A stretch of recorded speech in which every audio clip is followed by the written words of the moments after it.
Hey everyone, imagine having access to thousands of powerful AI tools, writing, design, coding, voiceover, video editing, all in one app. Sounds like a dream, right? Well, today I'm going to show you how to find and use every major AI tool in one place, whether you're on a laptop or your phone. Let's dive in. First up, futuretools.io. This website is like the Google of AI. It has over 2,000 plus tools, organized by category, like writing, video, business, coding, and more. You can filter by free tools, most popular, or even new releases. Just go to futuretools.io and start exploring. No account needed, trust me, it's a goldmine for tech enthusiasts. Next is, there's an AI for that. This one's super handy. Type in any task like edit videos, write emails, or generate voices, and it shows the best AI tools for that job. It's perfect if you're looking for something specific but don't know what tool to use.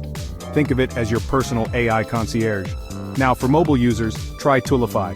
It's a free app that combines ChatGPT, image generators, AI voice, document tools, and more, all inside one app. Super clean design, and it works on both Android and iPhone. Just search Toolify AI on your app store.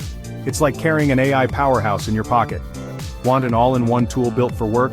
Try apps like Writesonic for blog writing, ads, and chatbots, Notion AI for task management plus writing, Pixlr AI for image editing. These apps include multiple AI functions in one dashboard. It's like having an AI Swiss Army knife. So whether you're a creator, student, or entrepreneur, there's an AI app that can do 90% of the work for you. Let me know in the comments which one you're trying first. And don't forget to like, subscribe, and share this with someone who loves AI. Thanks for watching, and I'll catch you in the next one.